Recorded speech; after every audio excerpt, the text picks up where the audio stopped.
today we are talking about freedom. If you are one of our American listeners, this is coming out just before the 4th of July, Independence Day. If you're one of our Canadian listeners, happy belated Canada Day. And if you are one of our English listeners, maybe you share similar feelings as one of my friends who I've met, that you're jealous of all these other countries that they have Independence Days, um, because everybody is celebrating their independence from you. So sorry about your bad luck for not having an Independence Day, England, but maybe we don't try to colonize quite so much, and do all of that. So happy Independence Day to all of you who celebrate. And if you're listening to this some other time of the year, thanks for being here. We're glad that you're here. This is one of your favorite holidays, right, Sammy? This I mean, really is one of my as a favorite closet holidays. pyromaniac, I'm right? sorry, that's offensive. Am I a closet pyromaniac? I'm pretty sure I'm very public about my pyromaniacy, pyromaniacness, my love of fire and things that explode. I don't think that I'm secretive about that in the slightest. No, what's actually really fun is that this year we have money in the budget that we can go spend money on big booms, and I'm excited. So Ooh. normally, not normally, every so often, my husband and I have to have a deep heart to heart about how budget's tighter this year. We need to dial it back, go to other people's big fireworks shows. But this year, we've been really good all summer. We don't eat out very much. We don't do these things. We've been setting aside our money so that we can blow things up. I'm so excited. I can't wait. Oh, I'm glad that I've agreed to stay home this year, since there's no way you're blowing a lot of stuff up at your. Wait, are you doing it at your house or my house? Well, I don't We know. haven't even We'll figure talked out about this. logistics later.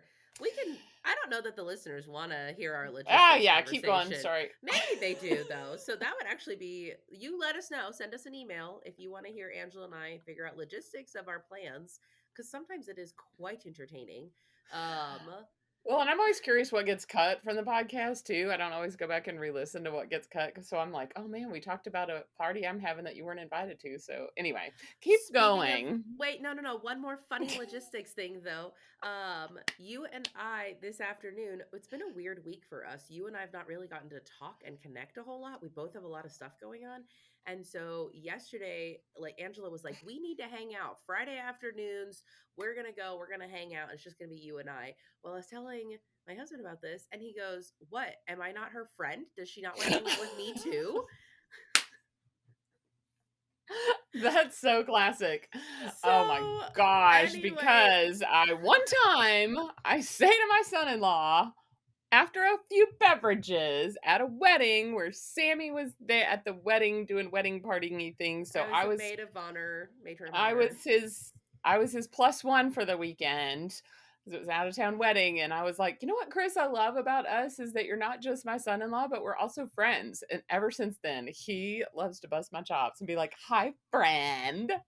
I'm like, oh, But what's so funny is that he actually was like, I haven't seen your parents recently either, and I would like to hang out with them. But I that's guess if you funny. and your mom want to go have a hangout, like, that's fine. Listen, we But can yes and this. You and I can hang out and then the guys can join us later. So I anyway. love it. So great. Okay. Keep So, going. Independence Day, freedom. And what's so funny is that we're going to hard pivot because Angela and I don't know if you can tell, we're in a very silly mood today. We are Oh yeah. feeling it 4 minutes in, and we haven't even talked about the actual podcast topic yet. We are talking about freedom. However, it's in a little bit of a twist kind of way. We want to talk about forgiveness. And forgiveness for a lot of people can be a really heavy topic, heavy concept. And yet, routinely, I keep coming back to this idea, though, that forgiveness is one of the keys to freedom for yourself. And so, Angela, what is your you I was seem very like, oh, excited. You want to I'm share? just trying really hard to hold myself back. I don't know if you can tell, I keep going, Nope. If you're watching on YouTube, you can be entertained that I like keep like not interrupting. But we were gonna pivot to this right after the colonization thing, and then we got Oh, tied up on logistics. Because from my perspective, there's a direct tie between forgiveness and colonization. Because essentially, somebody decides to take over another land, right? Like they sometimes through war, sometimes through just deciding we're gonna go. Look, these other people that were living here in this new world, they don't need, we'll just push them out. It is so similar to what we allow people to do to our brain. So it is no one's fault that you get hurt, right? Like that trauma is not your fault ever, ever, Well, ever. yeah, not your fault that you got hurt, not no one's fault. Somebody's probably at Sorry. fault. The person who was traumatized, it is not your fault at all. In the same way, if if people show up and decide to colonize, it is not the people's fault who were already living there. Okay, so just be very, very clear who's doing the what on this thing. But here's the thing is that what you do have control over is whether or not you allow those folks to stay in your brain. Okay. Hmm. And I'm going to encourage you to declare your independence from them because when someone hurts you,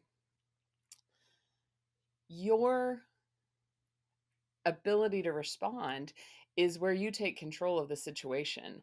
And that is whether that is putting up boundaries. Yes, you can decide whether or not to allow them to continue to be in your life. Obviously, we're not talking about childhood, but now that you're an adult, but you have to actively choose to forgive them.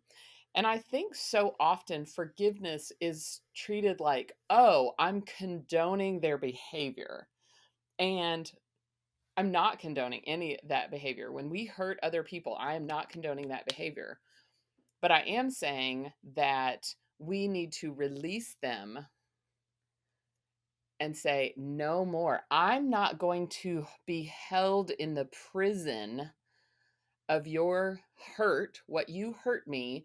And that pain, if I hold on to it and I'm angry and I'm bitter and I hold on to all of those bad feelings from being hurt, I put myself in prison.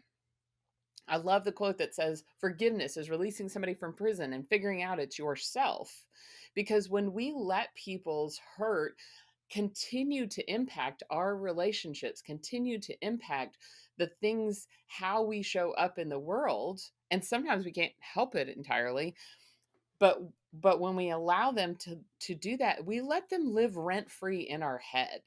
And from my perspective, that makes me angry because I'm like, no, no, no, what you did to me, I couldn't control it, but now it's up to me. I remember I was like 18, 19 years old, and I'm like, my life has sucked up to now, but now that I'm responsible, I'm going to take control, and I'm not going to let anybody else cause my life to suck anymore. Does that mean I've still experienced pain? 100% I've still experienced pain. And I work really hard to forgive so that then it is a scar and not a scab. Okay, now I'm jumping all over with metaphors. I'm so sorry. Slow me No, that's down, okay. break it down. So I think that some misconceptions on forgiveness, and we'll kind of talk through a couple of these that I think come up pretty commonly for people. Some feel that when you forgive someone else, you're doing them a favor. This Mm, idea where you said it's condoning them, it's condoning the behavior, the action, you are giving them a gift by forgiving them. And I actually don't think that, well, in some ways you are. There is a little bit of a gift in that, but it is a much bigger gift for yourself. And we really need to have this separation between forgiveness does not mean continuing to allow to yourself to be mistreated. It does not mean that you are re-engaging in relationship. It does not mean any of these things. And I think it's definitely a more complicated and nuanced understanding of forgiveness because the quick and easy and childlike way of forgiveness is that I just accept it and everything goes right back to how it was and we move on. And that's not what we're advocating for here. We are definitely advocating for you stand up for yourself, you make sure that you have good boundaries, and that when people are mistreating you, absolutely, we don't accept that kind of behavior. A boundary, which we will have an episode about boundaries. Angela, if I ever figure out how to talk about it, sure. no way, man. We're gonna messy middle this. because I also am in messy middle on boundaries. But there is an element of boundaries that it is not about what are you asking of other people. It is what is your response going to be if somebody uh, does an action. So if you say, I'm not going to be yelled at by my family, and your family yells at you, you say, fantastic. If you yell at me, I will leave. I will remove myself from the situation, whether it's Thanksgiving, whether it's Christmas, whether it's anything. And they yell at you again, and you say, great, thank you for the clear information. I have set what the response will be when this action is completed. I will now follow through on that, and I'm going to remove myself. It is not saying you have to leave, somebody else has to do something. So, hold your boundaries, figure out what that is, what you will and won't accept.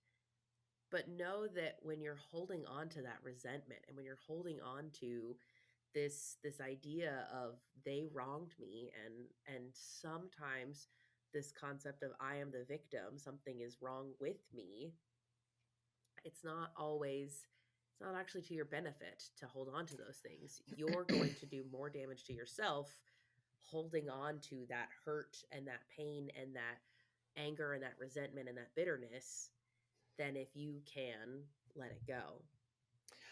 I think there's also a protective element that people, when they want to hold on and not forgive somebody, they think if I forgive, I have to forget, and then I won't remember to protect myself the next time. And they Mm. think holding on to that that anger and bitterness will help them hold those boundaries better.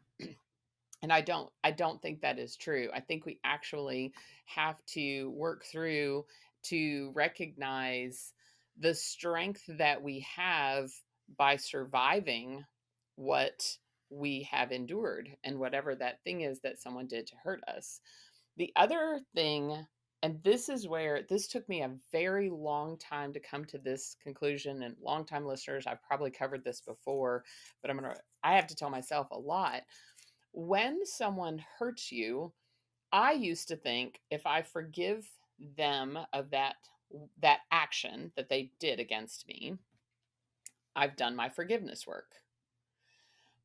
But what I learned for me is that the action they did sometimes changed me and my reactions in irreparable ways. So, if someone hurts me in such a way that I cut off my foot, and they are, even if they apologize or ask for forgiveness, which is another misconception, you think people think you have to wait for forgiveness, but let's stay on the foot. Somebody cuts off my foot, I think, okay, I've forgiven them for cutting off my foot. I've got a prosthetic, I've learned to walk again, whatever, I've forgiven them. But every time I fall off of a sidewalk, if I step down and because I don't have a foot, I fall down, what for me, and this may not be everybody, but for me, I actually had to forgive again because the action you took against me caused a consequence with long term implications. And every time I fell, I had to forgive again. I think this, when Jesus says forgive 70 times 7, I think this is what he really is talking about. So, what that looks like practically, very open in both my books about my stepdad touched me in ways that you're not supposed to touch children. When I got married and my husband touched me in a similar way and I jumped or I freaked out or I yelled at him, that is that if I would have been unharmed by my stepdad, and he wasn't the only one, I would have not had those reactions. But he had changed my reactions in irreparable ways. I didn't know if I would ever repair those. And so every single time, if my husband grabbed my butt in the kitchen and I reacted in a way that I didn't want to react, I wanted to be open to my husband touching me, then I had to forgive him again and again and again. And what's cool is that eventually, with that forgiveness work, I don't have those reactions anymore. It wasn't irreparably. It was a probably 5 to 7 year process, but over time, I don't have those reactions. I had a similar thing with a grandfather father figure person. And so I used to get real freaked out around really, really old men. They would just, I would just, and with forgiveness work, I was able to like not be freaked out anymore about that. So I think that is another one of the nuanced ways that has I've shared this idea with people, and it has revolutionized their forgiveness journey, because it's unfortunately often not one and done. We're just humans, and those reactions, those cues, those habits are still there for a while sometimes. And if you were to have chosen the opposite path where you did Mm, not forgive, I yep. think that that to me can also illustrate where forgiveness equals freedom. Because if you choose not to forgive somebody, really and truthfully, you're holding on to that and you're saying, this is like, I can't let it go because then what if I am not able to protect myself in this situation or do different things? At a certain point, you're the one holding on, not Yep. them. Yep. You're the one who has chosen to, and sometimes coping mechanism, like to survive, you're the one who is holding on. And now, at now is the perfect moment to change any given circumstance of yours or any previous action or behavior that you've been doing. There doesn't need to be guilt that you haven't done it before. Now is a perfect time to consider or to start the path. I have been doing work with this emotional, physical, energy healing space, which I'm sure we could talk about at some other time. But in any case, one of the things that I have learned through that is that our body physically reacts to the concept of forgiveness, and Mm, there is a even if you are not at the state where you are like, I forgive this person, a baby step to that is, I want to forgive. mm.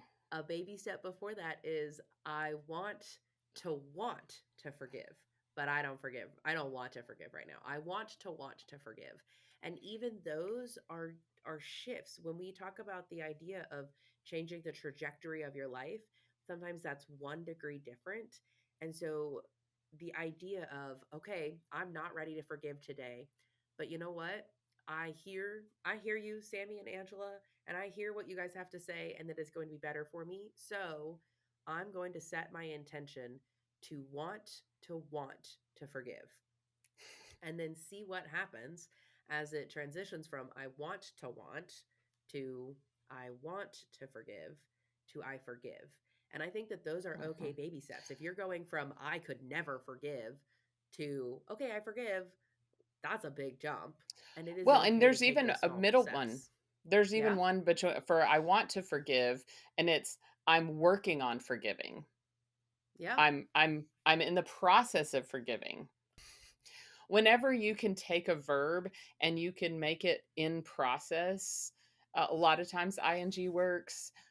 So I'm going to forgive, I'm willing to forgive, I'm trying to forgive. Those kinds of things also are like Victoria Song calls them better feeling thoughts. So if your BS meter in your brain goes off when you say, positive affirmations like, I forgive, and your brain lights up with, like, no, you don't. That's crap.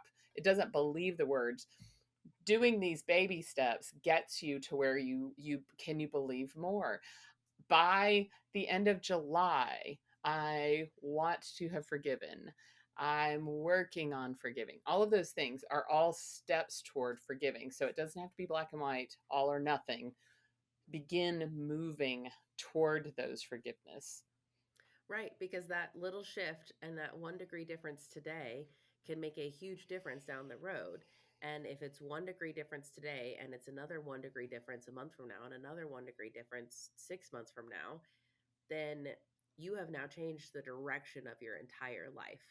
Hmm. And that I'm here to tell you, I encourage you, if you don't believe us, and that is a fair response to not believe us right now, ask people in your life, start the conversation. How do you feel about forgiveness? What do you think forgiveness means and how do you engage in forgiveness. Have those conversations, talk it out with people. I am a huge verbal processor. I don't know that we talk about this enough on the podcast, but there's even times here on the podcast where I'm like, ooh, me saying the words out loud helped me understand it more. But be willing to have those conversations and test us. Well, here's the thing, and I want to add a few caveat on that. Have the conversations, because when you say have these conversations, that sounds a little weird to me. Because I'm like, who? What if I don't have relationships deep enough with people? But we've talked about on the podcast, and actually, interestingly, according to our stats, one of the top 5 podcasts is How to Make Friends as an Adult. We thought we knew that this was a need, but wow, people are sharing that episode like crazy. And so I want to link this back together is whenever we're like faced with I want to go deeper with somebody, but I don't really know how to go deeper. This is a great way is to start asking these kinds of questions so that maybe even in a new friendship where you're trying to take that friendship a little bit deeper and you can I am the queen of caveat. So I'll be like, can we talk about stuff that's just been rattling around in my brain for a little bit? Because sometimes if you just go, how do you feel about forgiveness? It's like awkward. This was weird. But it's like you ask for the opportunity. Like, do you care if we go a little bit like past that? What's the weather? I've got this thing that I've been pondering. I was listening to this podcast and I was just wondering about it. And what do you think about forgiveness? So I I just think want that's to a like great way say a to few tee more it up. sentences to say like, and maybe it's with a spouse or a family member or somebody. But if you say it like, if you just say to your spouse, what do you think about forgiveness? Then it's like, whoa, where's this coming from? But if you're like, I'm trying to wrap my brain around this, I'm trying to kind of get a sense of this. Um, that so verbal processing. So we've talked about. Let's go ahead and talk about how you forgive. One, identify that you need to. Two, start to set the intention. Three, start talking to some of the people around you about what they think about forgiveness and try for you to unpack what you think about forgiveness. What are some other steps, practical steps? I don't know that this is step 4, but this is another piece within this. Do you have to tell the person I forgive you for it to count Or work? or work? 100%. That is a great question. Two things you do not have to do in forgiveness. You do not have three things. You don't wait for them to ask you for forgiveness. You don't have to tell them that you forgave them. And you don't have to restore a relationship. Like, I think that's some of what holds people back. But if I forgive them, does that mean I now have to get back in relationship with them? And I had that situation. I am very blessed. I had done my forgiveness work. I had spent 10 years forgiving. It took 10 years to completely, maybe more than that, to have completely have forgiven my stepdad, and where I had no reaction to anything that he had ever said or done. And 25 years after the event, he actually, at his dad's funeral, asked for forgiveness. I talk about this in Traveling Light. And some people like, the person you need to forgive is already dead, so this is never going to happen to you. And this is also why you don't wait for people to ask, but he happened to ask. He's like, I can't believe all the things I did to you. I don't even know if you could ever possibly consider forgiving me. And I said, oh honey, I forgave you like 15 years ago. And he's like, what? I was like, I had to, for me. And he said, I said, now your work is to forgive yourself. And he said, oh, I don't think I ever could. And then the next day, he wanted us to be like best friends. And I'm like, oh, pumpkin. We're going to go slow and easy here. Oh, we're going to slow and easy. It was funeral weekend, so I was there all weekend, but still I was like, let's just sit. I'll sit in the same room with you and my brothers and I'll talk to you, but please don't, you cannot hug me. Like, anyway, and I just, it was a safety thing for me. I'm like, you haven't built up psychological safety for me. Unfortunately, he passed before we ever restored that fully relationship. And, but we at least had that moment of, Well, and you mentioned something there, though, that I think is also really important to highlight is that you also need to forgive yourself. And that yep, there are some times that it isn't about forgiving somebody else, but it is about forgiving yourself. I recently had a conversation with my brother-in-law, and he was like, "Hey, do you remember like a year and a half ago, almost 2 years ago, when we were out on the lake and we had this conversation and I reacted this way?" And I was like, "Nope." And he goes, "Oh, I think about it almost every single day, and I'm really sorry for how I reacted. And that has it haunts me in some ways. I hate that I reacted in that way, and I just really hope that you could forgive me. Forgive me. I'm so sorry." And I was like, "I appreciate you saying that. I have no memory of what you're talking about.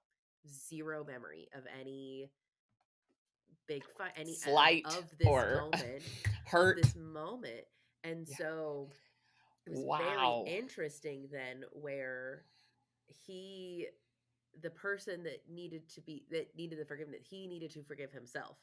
Mm, It wasn't even about me forgiving him, right. because and maybe that day I was like, "Ah, forgive. Okay, move on." And like that's it. It's gone from my brain. I genuinely don't remember. I may not have noticed the thing. I may have already forgiven and moved on. Whatever it was.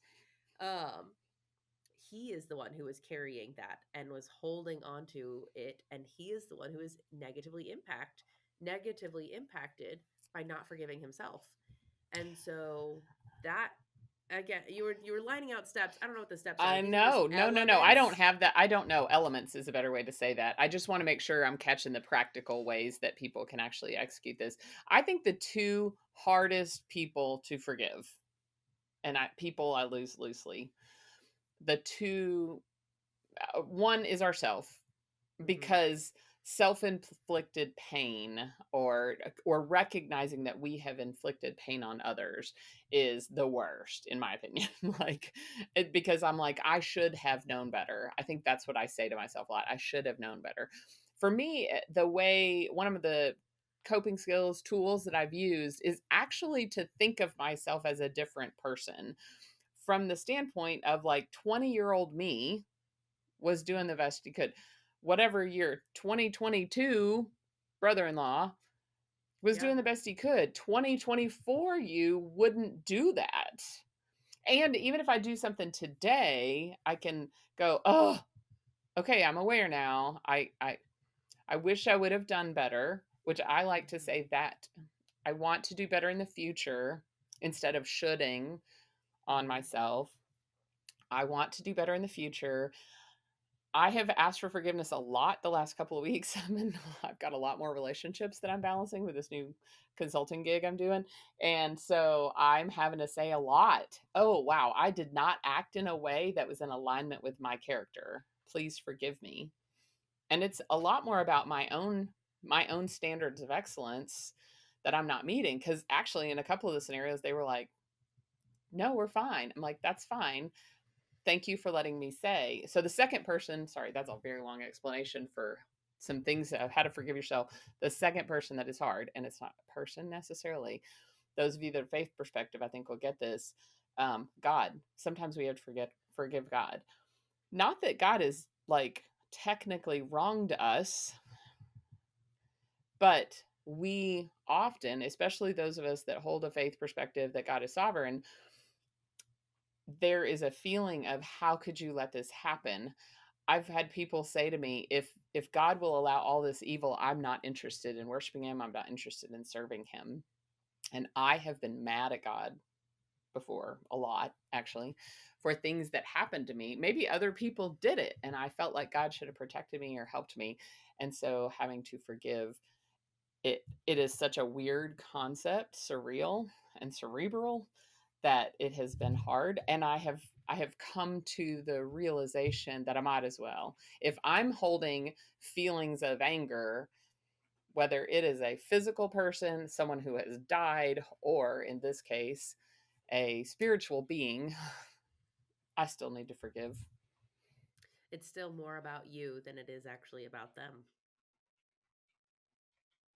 Yeah, I have experienced that as well. And every now and again in my relationship with God, I feel like a petulant teenager that's like, "Ugh, you don't even know. Like, you don't even know what the best plan is. I know what the best plan is. And I'm mad that you're not giving me my way." And I definitely feel like I come across like a teenager in these moments where I act like I know everything, and I it's Clearly don't. comical. It's very comical. Yeah. How I act like I know all. And so that that forgiveness, even if don't believe in God, but just this like spiritual Maybe the higher universe for being, you. Yeah. but this idea that it still is okay to bring your big feelings forward. Mm-hmm. Um if if God created all these things, he can handle your big feelings. Like, he's handling all the things, it's fine. Your big feelings are safe with him, and that's okay. Now, they're not, I will admit, sometimes your big feelings are not always safe in imperfect people Human. groups, human Mm-hmm. groups, aka churches a lot, but your big feelings are very safe with God. So, forgiving is really about you and letting go. And maybe you have to go to war for yourself and throw a little independence war, um, so that you can let go of those things. Maybe you need a big boom, a big firework to help release that and let go of it. Maybe it's a quieter forgiveness. Maybe it is just a letting go and a releasing, opening up your hands and saying, okay, I'm not going to hold on to this anymore.